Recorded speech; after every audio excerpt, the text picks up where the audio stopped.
This verse says, Kamakroda vimuktanam yatinam yatachetasam abit so brahma nirvanam vartate viditatmanam. And the translation to that is the following. Those who are free from anger and all material desires, who are self-realized, self-disciplined, and constantly endeavoring for perfection, are assured of liberation in the Supreme in the very near future. Purport by His Divine Grace, A.C. Bhaktivedanta Swami Srila Prabhupada. Of the saintly persons who are constantly engaged in striving towards salvation, one who is Krishna conscious is the best of all. The Bhagavad Gita 4.22.39 confirms this fact as follows. Yat padapankaja vilasa bhaktya karma sayam gihitam udgrahayanti santa tadvan na rikta matayo yatayo pi rudha Shroto gunas tam aranam bhaja vasudevam. Just try to worship in devotional service Vasudeva, the Supreme Personality of Godhead.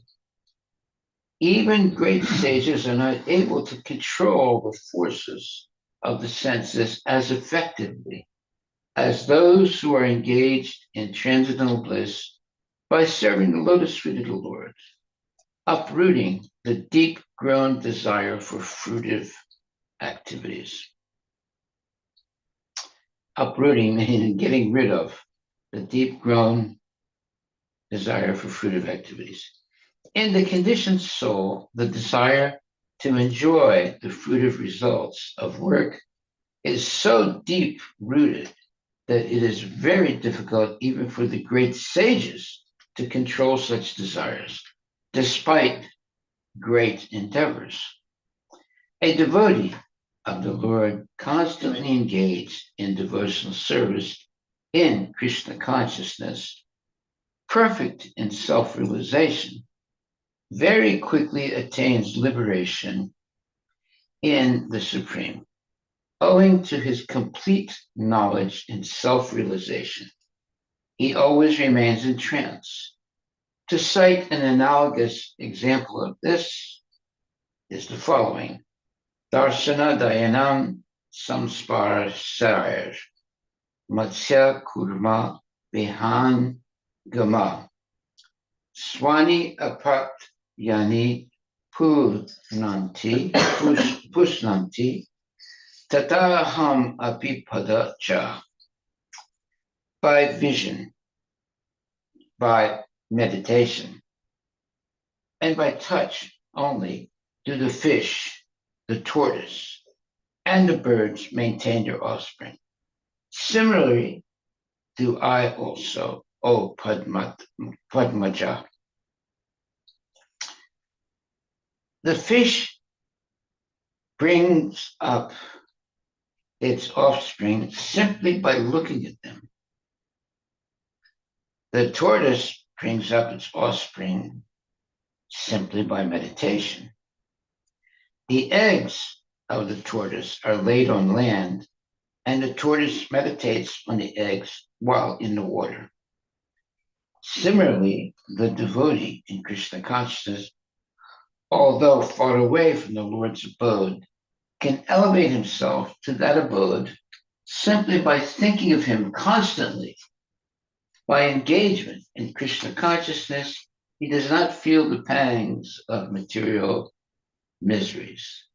This state of life is called Brahma Nirvana, or the absence of material miseries, due to being constantly immersed in the Supreme.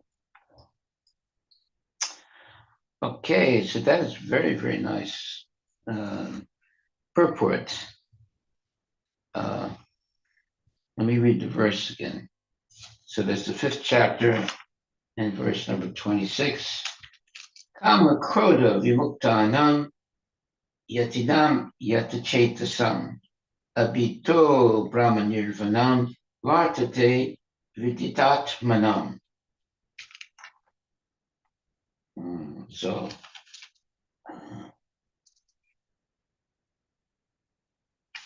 so it says, those who are free from anger and all material desires, who are self-realized, self-disciplined, and constantly endeavoring for perfection, are assured of liberation of the Supreme in the very near future. So, free from anger, free from all material desires, self-realized, self-disciplined, and constantly endeavoring for perfection. Therefore, such people are assured of liberation supreme in the very near future. Purport by Srila Prabhupada. Of the saintly persons who are constantly engaged in striving towards salvation, one who's in Krishna consciousness is the best of all. The Bhagavatam 4.22.39 confirms this fact as follows. Yat pada pankaja palasa vilasa bhaktya karma sayam grahitam udgrat tayanti santa tadvam na rikta mataya yatayo pirudha shroto ganas tam aranam vajavasudam. Just try to worship in devotional service Vasudeva, the Supreme Personality of Godhead. Even great sages are not able to control the forces of the senses as effectively as those who are engaged in transcendental bliss by serving the lotus feet of the Lord, uprooting the deep-grown desire for fruitive activities. Now, see, that is a very profound statement. And if we want to actually make tangible spiritual advancement, well, we should take heed of this purport. And that's why it says, just try to worship in devotional service Vasudeva, the Supreme Personality of Godhead.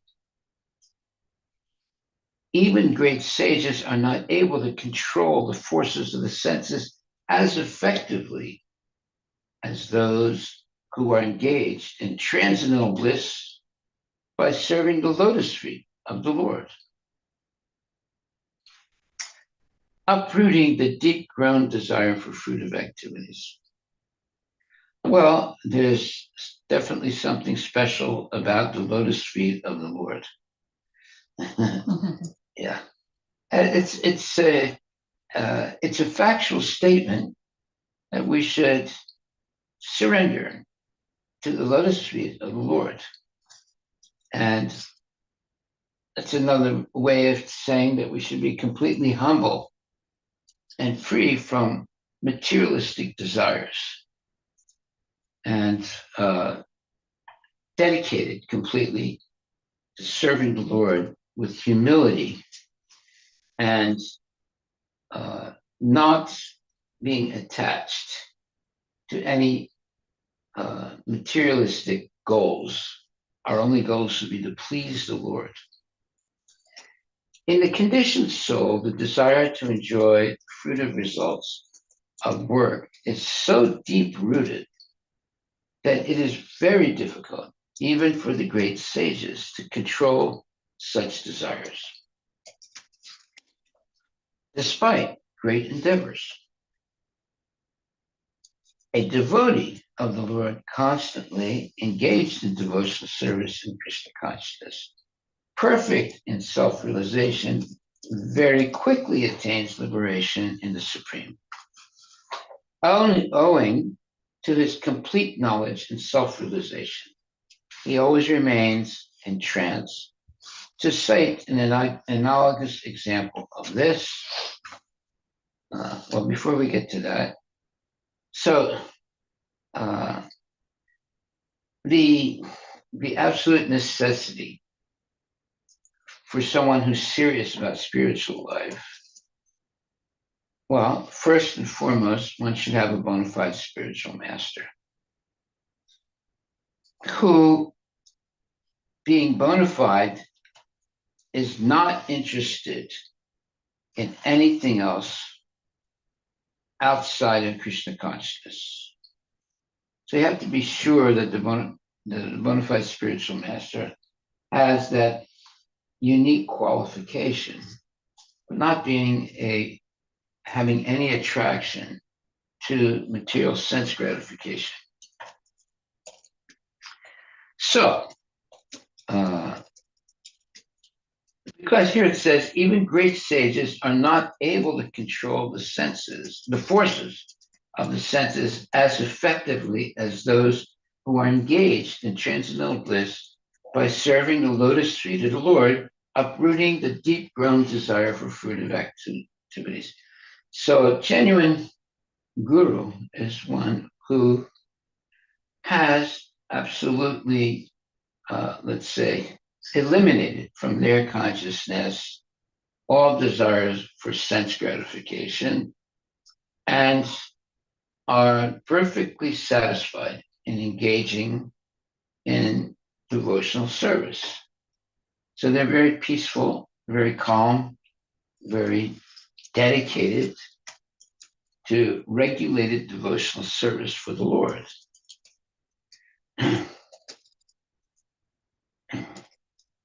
And here it says something very important. It says, even great sages are not able to control the forces of the senses as effectively as those who are engaged in transcendental bliss by serving the lotus feet of the Lord, uprooting the deep-grown desire for fruitive activities.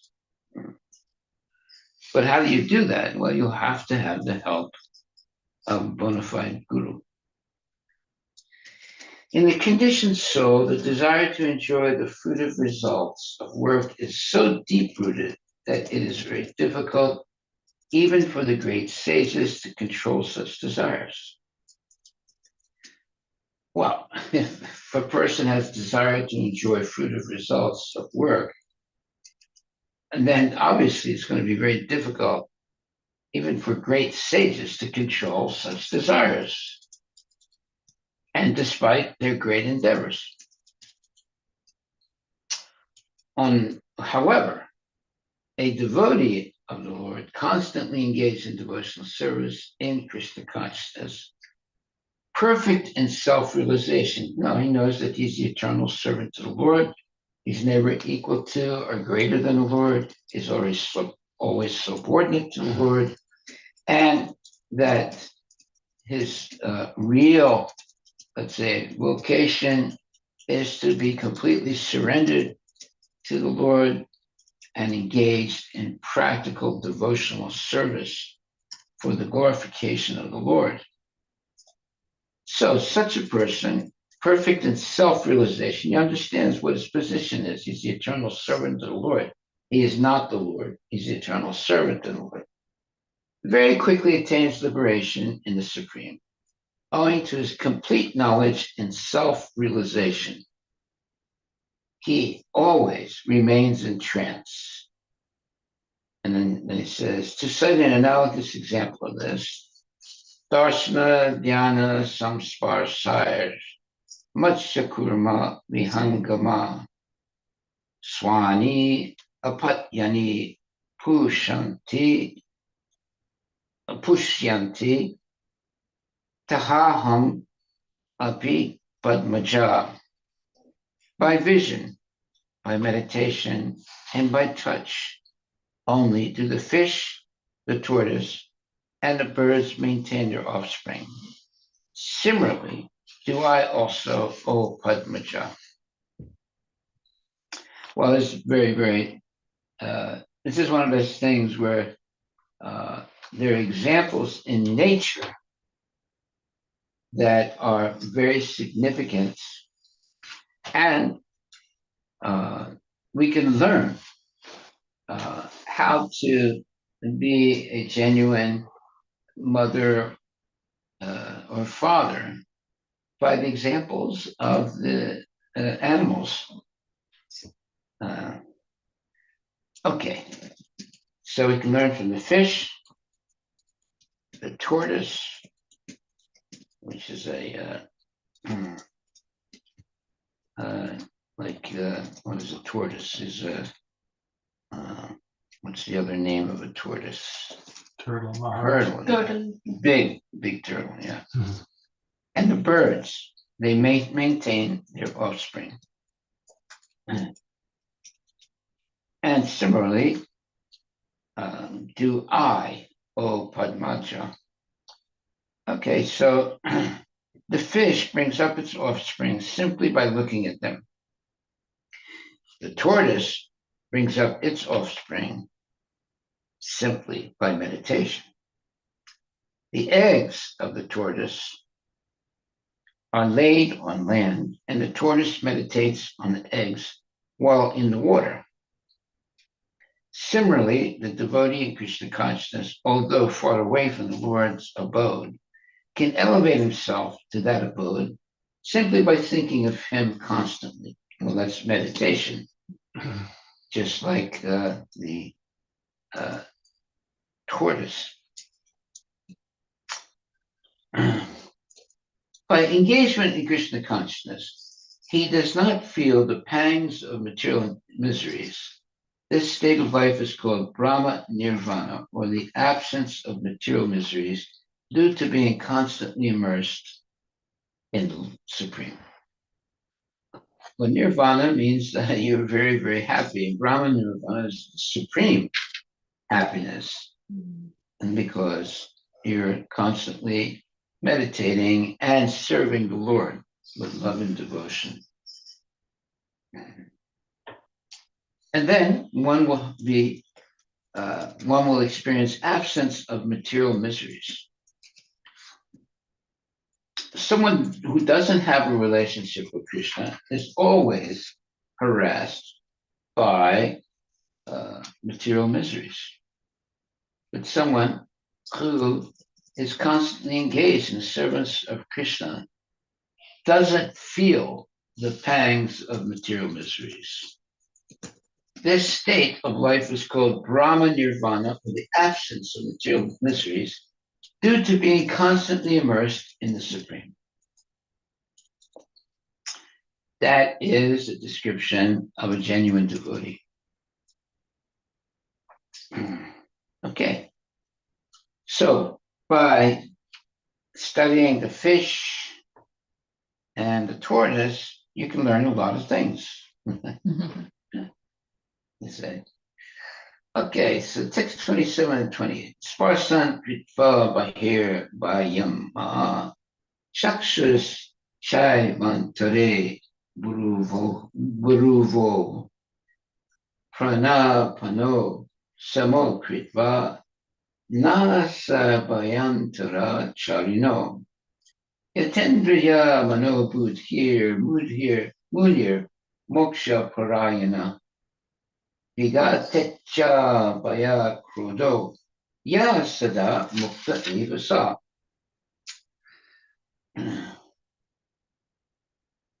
Shutting out all external sense objects,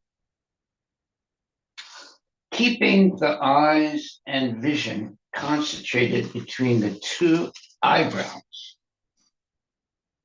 suspending the inward and outward breaths within the nostrils, and thus controlling the mind, senses, and intelligence. The transcendentalist aiming at liberation becomes free from desire, fear, and anger. One who is always in this state is certainly liberated.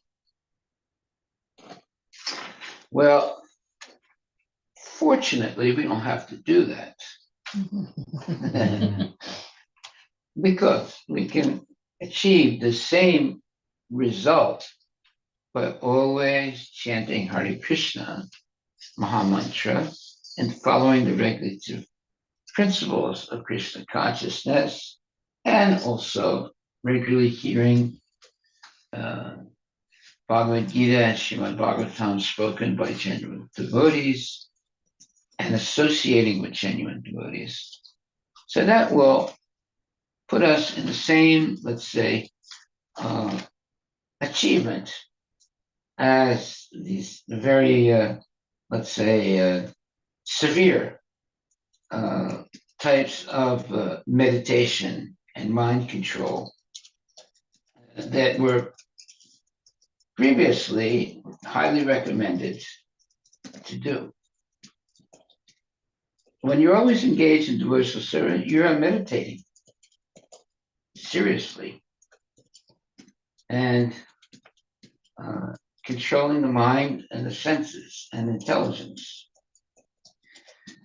Okay, so purport by Srila Prabhupada. Being engaged in Krishna consciousness, one can immediately understand one's spiritual identity, and then one can understand the Supreme Lord by means of devotional service. Well, you have to be engaged in Krishna consciousness. That's the most important thing. Then, immediately, you can understand your spiritual identity. And then you can understand the Supreme Lord by means of devotional service. When one is well situated in devotional service, one comes to the transcendental position, qualified to feel the presence of the Lord in the sphere of one's activity. This particular position is called liberation in the Supreme. Yeah, you feel the presence of Krishna in every step of your activities. He is giving you knowledge, he is protecting you, he is revealing how to engage in devotional service. So therefore, you are feeling the presence of the Lord in the sphere of your activities. This particular position is called liberation in the Supreme.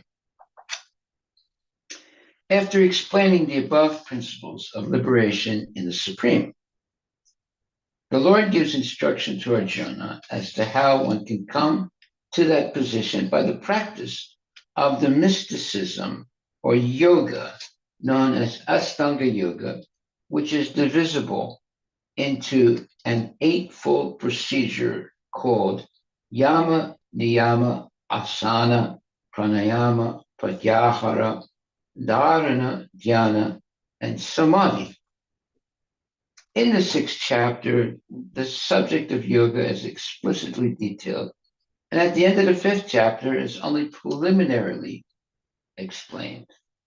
One has to drive out the sense objects such as sound, touch, form, taste, and smell by the pratyahara process in yoga, and then keep the vision of the eyes between the two eyebrows and concentrate on the tip of the nose with half-closed lids. There's no benefit in closing the eyes altogether because then there is every chance of falling asleep.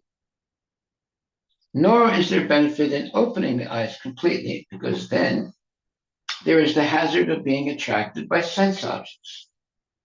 The breathing movement is restrained within the nostrils by neutralizing the up-moving and down-moving air within the body. By practice of such yoga, one is able to gain control over the senses, refrain from outward sense objects, and thus prepare oneself for liberation in the Supreme. The yoga process helps one become free from all kinds of fear and anger, and thus feel the presence of the supersoul in the transcendental situation. In other words, Krishna consciousness is the easiest process of executing yoga principles. This will be thoroughly explained in the next chapter. A Krishna conscious person, however, being always engaged in devotional service, does not risk losing his senses to some other engagement. This is a better way of controlling the senses than by the Ashtanga Yoga. Well, the Ashtanga Yoga is explained in this purport and verse, such as Yama, Niyama, Asana, Pranayama, Pratyahara, Dharana, Dhyana, and ultimately Samadhi. This is almost impossible to do in Kali Yuga. Very few people actually achieve,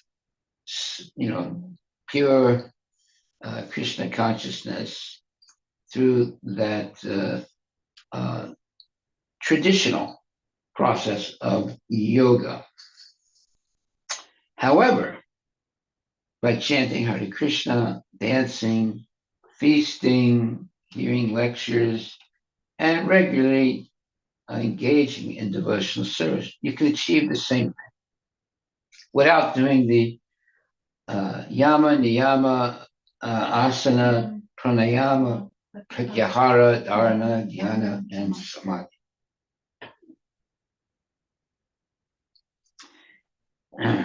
That's why at the end of this purport it says, a Krishna conscious person, however, being always engaged in devotional service, does not risk losing his senses to some other engagement. This is a better way of controlling the senses than by the Ashtanga Yoga. Okay, so there it is. You don't have to do all these things that were traditionally done in previous ages. So, which we can't even do today. It's impossible for anyone to be successful in that ancient way.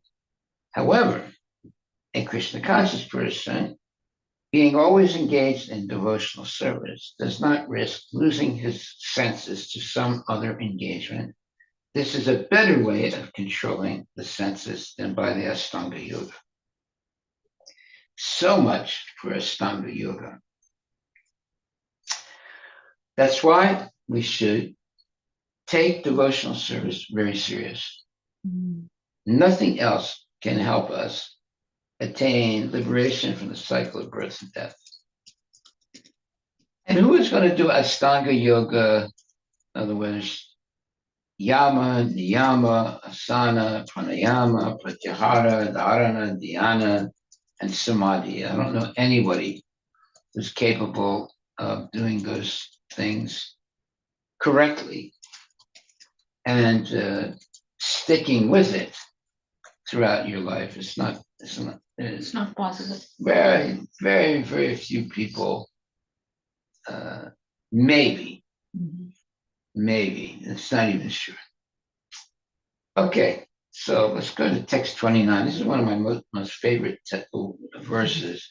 Bhaktaram yagitapasam sarvaluka maheshwaram suridam sarvabhutanam tatva gatva mam santirichyati. A person in full consciousness of me meaning Krishna, knowing me to be the ultimate beneficiary of all sacrifices and austerities, the supreme lord of all planets and demigods, and the benefactor and well-wisher of all living entities, attains peace from the pangs of material miseries. Pangs meaning the pains of material miseries. Purport by Srila Prabhupada. This is one of those very, very, let's say, significant and very important verses. Bhaktaram Yagitapasam Sarvalokam Maheshwaram Sridam Sarvabhutanam Gyathamam Santin Richati. A person in full consciousness of me, meaning Krishna, knowing me to be the ultimate beneficiary of all sacrifices and austerities, the supreme lord of all planets and demigods, and the benefactor and well-wisher of all living entities, attains peace from the pangs of material miseries. Purport by Srila Prabhupada. The conditioned souls within the clutches of illusory energy are all anxious to attain peace in the material world, but they do not know the formula for peace, which is explained in this part of the Bhagavad Gita. The greatest peace formula is simply this: Lord Krishna is the beneficiary of all human activities. Men should offer everything to the transcendental service of the Lord because he is the proprietor of all planets and the demigods thereon. No one is greater than he. He is greater than the greatest of the demigods, Lord Shiva and Lord Brahma. In the Vedas, Svatasvatara Upanishad 6.7, the Supreme Lord is described as Tam Ishwaranam Paramam Maheshwaram. Under the spell of illusion, living entities are trying to be lords of all they survey, but actually they are dominated by the material energy of the Lord. The Lord is the master of material nature, and the conditioned souls are under the stringent rules of material nature. Unless one understands these bare facts, it is not possible to achieve peace in the world, either individually or collectively. This is the sense of Krishna consciousness. Okay, what is that sense of Krishna consciousness? Lord Krishna is the supreme predominator, and all living entities, including the great demigods, are his subordinates. One can attain perfect peace only in complete Krishna consciousness. In other words, you have to practice Krishna consciousness completely, not just this part or that part, but the whole. You have to do it integrally, following all the rules and regulations of Krishna consciousness. And sometimes people say, I follow 3 of the rules and regulations. Just one I can't do. Yeah. And so that's not good enough. The 5th chapter is a practical explanation of Krishna consciousness, generally known as Karma Yoga. The question of mental speculation as to how Karma Yoga can give liberation is answered herewith. To work in Krishna consciousness is to work with the complete knowledge of the Lord as the predominator. Such work is not different from transcendental knowledge. Direct Krishna consciousness is Bhakti Yoga, and Jnana Yoga is a path leading to Bhakti Yoga. Krishna consciousness means to work in full knowledge of one's relationship with the Supreme Absolute. And the perfection of this consciousness is full knowledge of Krishna, or the Supreme Personality of Godhead. A pure soul is the eternal servant of God as his fragmental part and parcel. He comes into contact with Maya, illusion, due to the desire to lord it over Maya, and that is the cause of his many sufferings. As long as he is in contact with matter, he has to execute work in terms of material necessities. Krishna consciousness, however, brings one into spiritual life, even while one is within the jurisdiction of matter. For it is an arousing of spiritual existence by practice in the material world. The more one is advanced, the more he is freed from the clutches of matter. The Lord is not partial toward anyone. Everything depends on one's practical performance of duties in Krishna consciousness. Now, see, that's a very important statement. That's our takeaway for today, which helps one control the senses in every respect and conquer the influence of desire and anger. And one who stands fast in Krishna consciousness, controlling the above mentioned passions, remains factually in the transcendental stage of Brahma Nirvana. The Eightfold Yoga mysticism is automatically practiced in Krishna consciousness because the ultimate purpose is served. There is a gradual process of elevation in the practice of yama, niyama, asana, pranayama, pratyahara, dharana, dhyana, and samadhi. But these only preface perfection by devotional service, which alone can award peace to the human being. It is the highest perfection of life.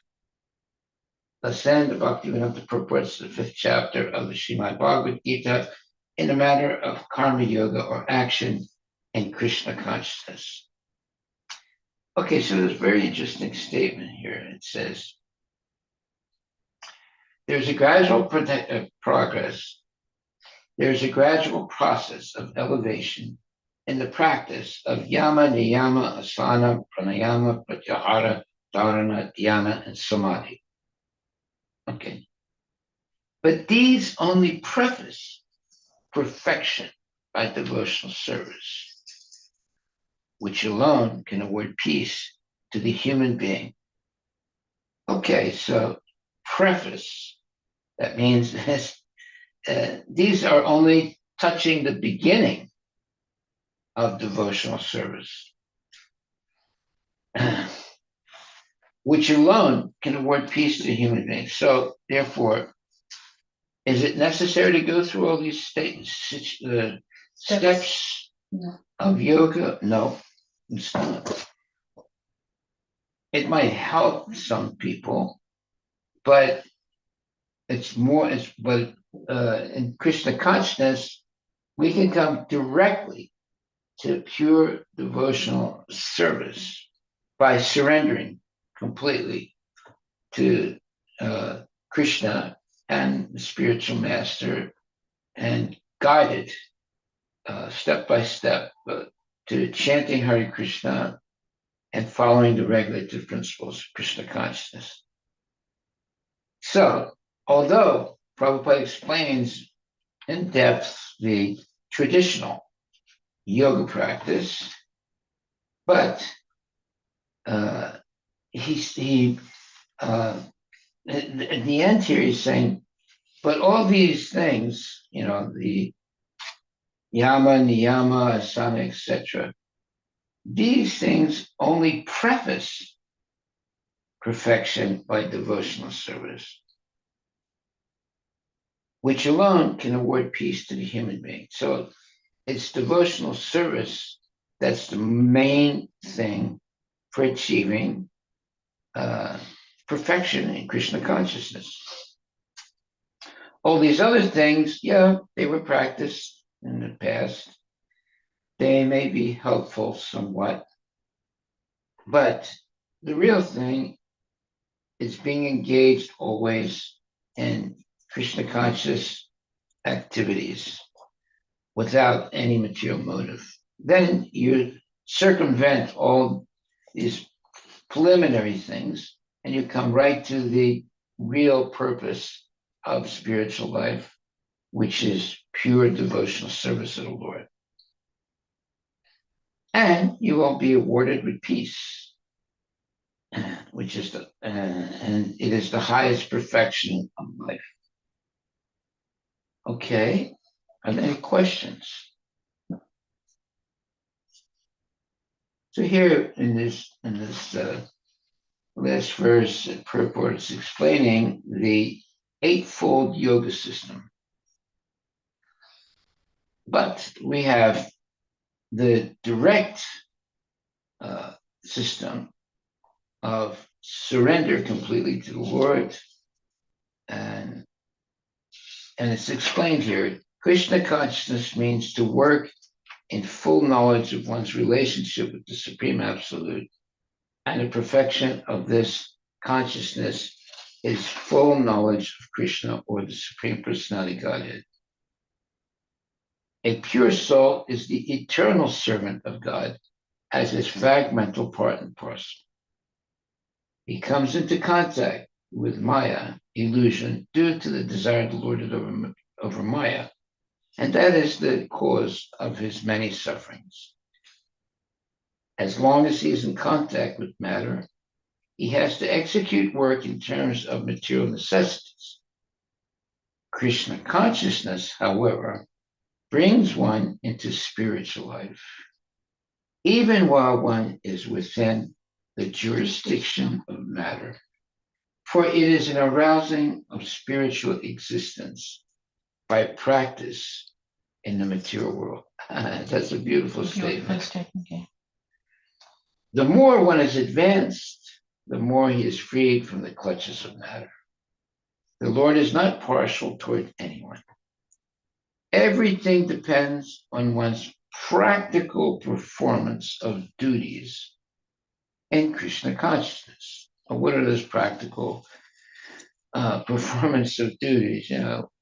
Waking up early, bathing at least twice a day, and coming to Mongol Arati, and engaging in devotional service, chanting Hare Krishna, eating only prasadam, and so forth. So everything depends on one's practical performance of duties in Krishna consciousness, which helps one control the senses in every respect and conquer the influence of desire and anger. Yeah. So when someone has material desires, but they cannot achieve them, they become angry. I've seen people like that. They're angry all the time because they have very strong material desires and they can't achieve them. So they're like a, you could say, uh, they can explode at any time because they have very strong material desires that they can't satisfy, and therefore they're not able to control their mind and senses. So they can get angry very quickly because of their frustration. There are a lot of people like that. A lot of people are like that. Okay. Any questions or comments? One question, Maharaj. Yeah. So, Maharaj, in the last few lines of this purport, this 29th text, 29th verse. So, let's say the eightfold yoga, it starts from there. So Maharaj, is it equal, like if someone is doing sincerely eightfold yoga system, following sincerely all these steps, is it still equal to devotional service, or after performing all these 8 steps, then that person has to perform devotional service? Like, is it complete in itself, like all eightfold yoga steps? Well, it leads you to samadhi, right? So samadhi means you're in trance, always meditating on Krishna. But that's a hard way to get there. The much easier way is to chant Hare Krishna and follow the regulative principles. Yeah, I mean, if you actually follow very strictly the eightfold practices and come to the stage of samadhi where you're completely meditating on the Lord. But see, Krishna consciousness is a lot more fun than that because our samadhi is constant engagement in devotional service, chanting, dancing, feasting, and so forth. So this is what you would call active samadhi, and the other one is what you would call meditative samadhi. So the meditative samadhi, people get tired of it after some time, you know. But active Krishna consciousness, you never get tired of it because it's fun. It's full of variety. It's full of all kinds of loving devotion for the Lord. Yeah. So this is the mercy of Lord Chaitanya. He made it very easy in this age of Kali Yuga to become a pure devotee. Otherwise, you read all these other things, how are you going to do it? Nobody's going to do it. Very few people will do all these things. Yama, niyama, asana, all that. They're not going to. I mean, they try. Maybe there's a few people that can do it, but the mass of people are not going to do this. But everybody, from children to people on their deathbed, they can all chant Hare Krishna and take prasadam and hear Bhagavad Gita like that. So that's something that everyone can do. Whereas this yama, niyama, asana, and all that, only very few people are going to be able to do that. Very few people. And even only one out of hundreds and millions of those people will actually achieve what you call nirvana. So why even try? Therefore, we should just follow Prabhupada and the acharyas. The main thing that is a symptom of making spiritual advancement is you can control desire and anger. Those are, there's certain doors to hell. So when you can't control your anger and your desires, then those are doors to hell.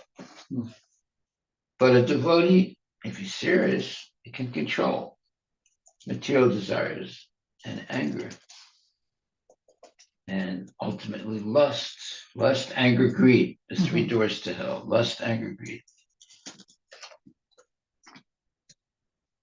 Now, the main statement here in all this, last verse purport is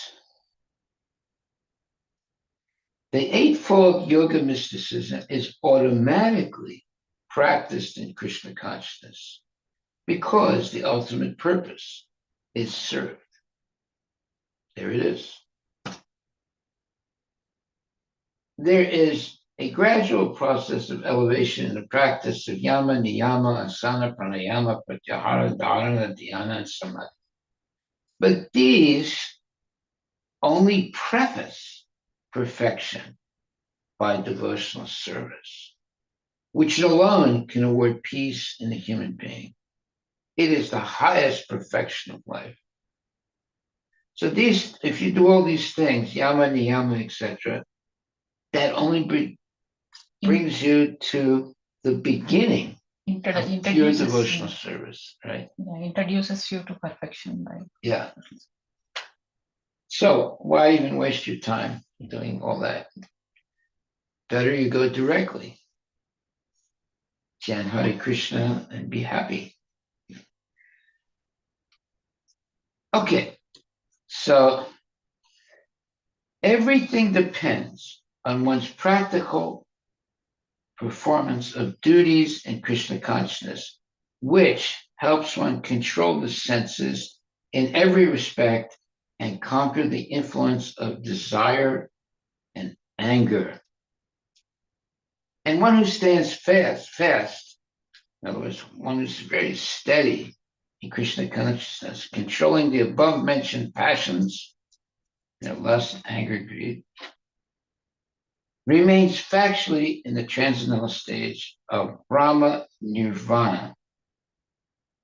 In other words, constantly keeping your mind focused on Krishna.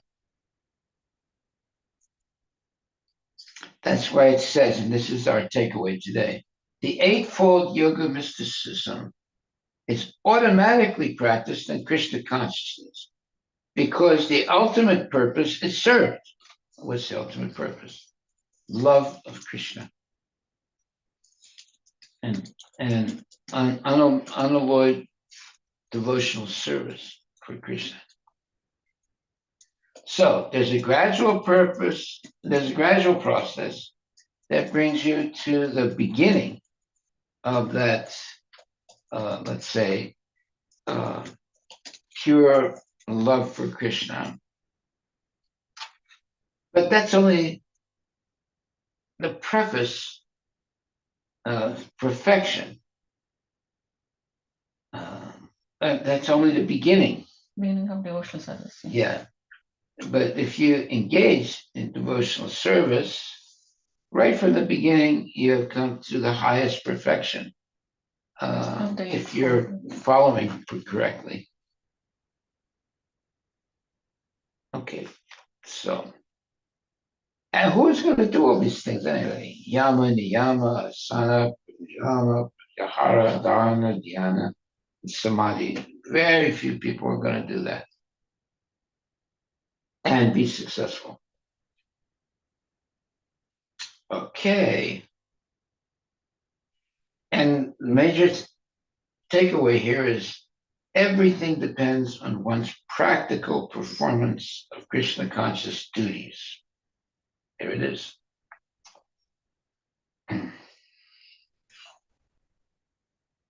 Okay, I think we will stop there. Any questions, comments?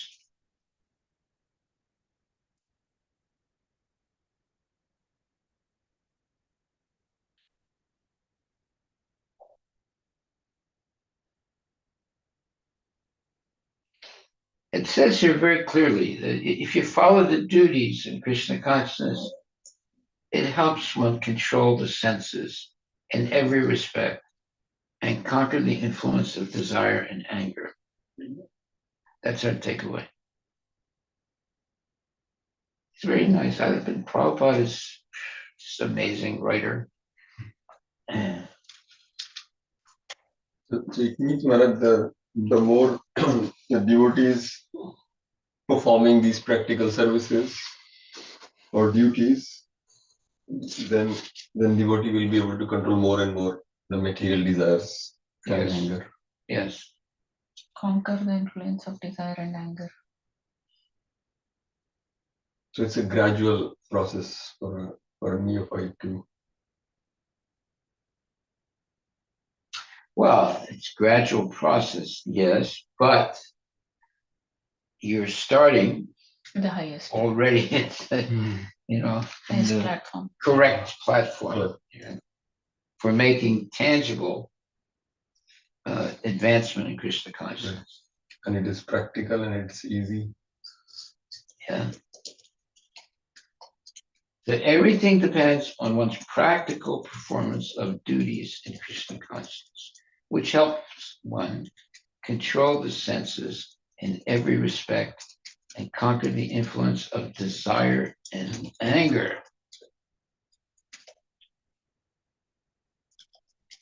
Okay.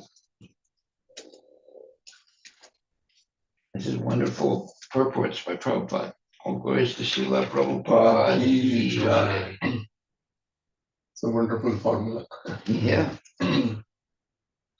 Any questions from people Online Maharaj. online? Any questions, dear devotees? Questions or comments? Today is Shivaratri Maharaj. Hmm. Haribol. Hmm. Are they celebrating it at the temple? Tomorrow we are celebrating. Tomorrow. Yeah. In Today in temple. Bellevue Temple they are celebrating. Oh, okay. Oh, well. How are they celebrating it? They are doing Abhishek Oh, for Lord. Yeah. I think in Salomesh's temple, the advertisement was telling us tomorrow. Yeah. So maybe 2 days now. Yeah, that's right. Today and tomorrow. Jai, Lord Shiva ki Ki jai. Jai.